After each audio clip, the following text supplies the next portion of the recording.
It is. Rồi đây. Không rồi. Chưa tay. Rồi đây. Đây. Come on, đây.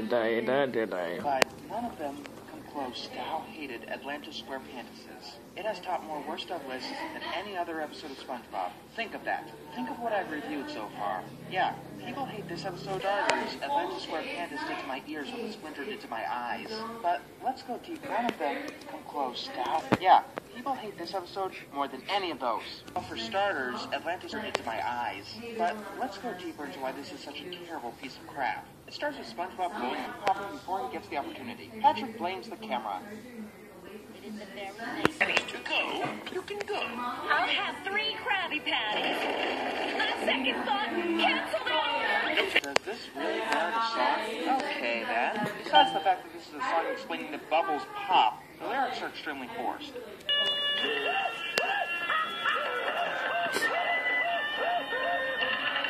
is a song explaining that bubbles pop, the lyrics are extremely forced. Tyrant! Oh, tyrant, am I? All right. Pointless song. SpongeBob blows a bubble that encases the both of them. It lifts them off the ground and sends them careening into a random cave. The Bottom Museum. We cut to Mr. Krabs being his usual greedy self, charging people to get into the museum on a day when it's supposed to be free. When he's off the building, and it just so happens that Squidward is already there, of Atlantis, and thinks that SpongeBob stole it. I'm a tyrant. The worst in only 17. What of it? Season or 2. It turns out that SpongeBob didn't steal the amulet of the other half of it. While Squidward is ranting on about Atlantis, I'm just thinking of if the writers actually know what an amulet is. To be worn around your neck, not a big fat medallion. It disappeared. Hear this. I'm captain of this ship, Captain Krabs. And I say... Realization. SpongeBob and Patrick learn of the oldest living bubble. They currently...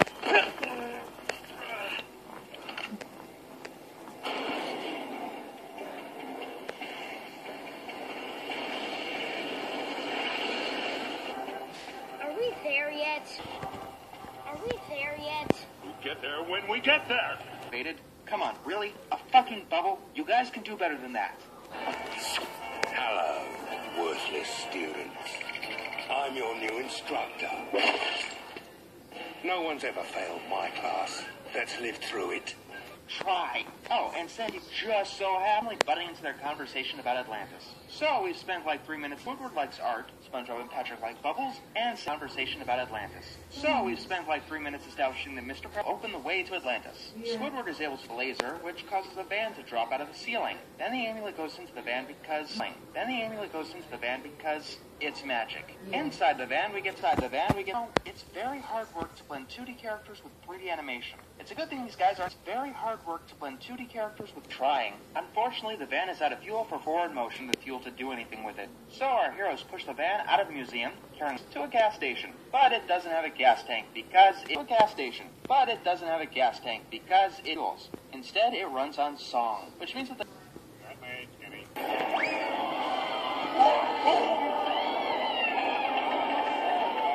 Và đĩa này là get something remotely pleasing. đẹp quá đẹp rồi.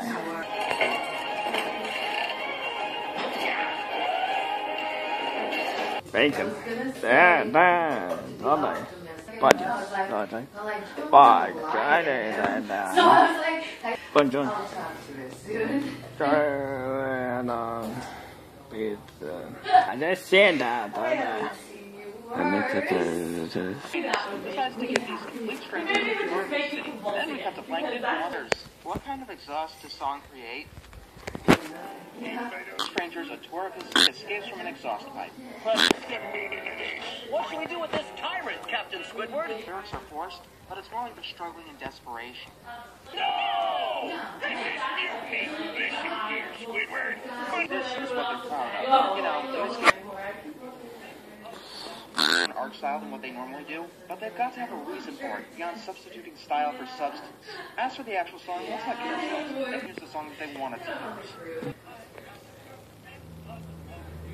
Yeah, this is a major ripoff of Willy Wonka. Yeah, that looks so futuristic. It looks like the Commodore 64. Yeah, this is a major ripoff of Willy Wonka. He's out of the group. Then they go to a group. Then they go to a lab full of high-tech gear. Yeah, that looks so futuristic. Before we have more functionality on it. Extra, if you want to show us a lab, give us some of those electric orbs, Tesla coils going off, or maybe even an everlasting gobstopper. Size some creativity.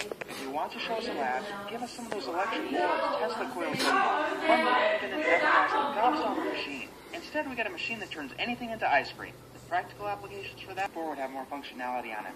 Exercise some creativity. Give us some of those electric orbs, maybe even an everlasting gobstopper machine. Instead, we get a machine that are infinite. People to fight germs hand to hand. All right, head of the game. SpongeBob, Squidward. Go for a Krabby Patty. I'm calling a local Krusty Krab right now. Extremely advanced civilization goes into an NES game. Actually, that's not fair. NES games put effort into their visuals, their enemy designs, and their sound direction. Speaking of which, it's a sound direction. Speaking of which, it's about that. Oh, I'm afraid the crew insists, sir. That's right, this gives us 2 songs. Well, somebody has to step up, fight that monster, and become captain. And that somebody is me.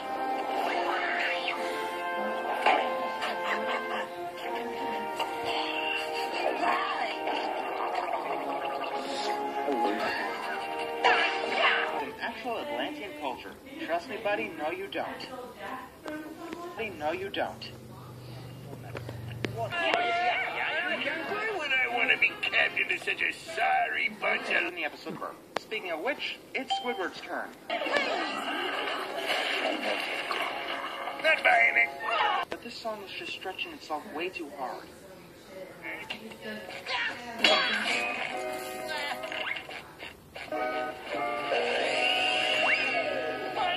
Build up, or a half-assed attempt at it. Apparently this bubble was improvisation because I don't fucking know. That's it.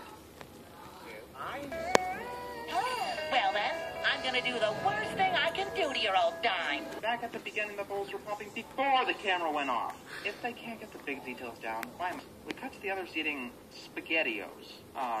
Painting in a few hours. Well, that was anticlimactic. Again. And when questioned, Patrick spills the beans.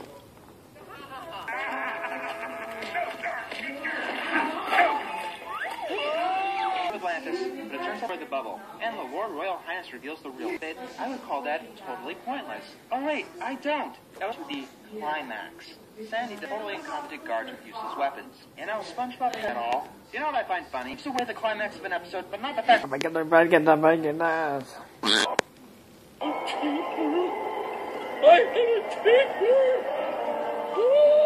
Wow, you guys get over something you figured out how to carry billions of light years through, get shoot onto the bus, being like it's Atlantis SquarePantis. Had any plot?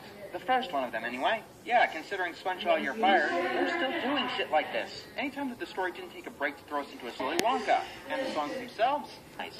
Especially compared to the schlock that these 4 assholes shoveled down old Twilight Sparkle. At least that these 4 assholes shoveled down Cure, but at least it told its own story, and didn't rely on stupid visual gimmicks that didn't require any real effort. One writer. I'm the mysterious Mr. Enter, and I'm out.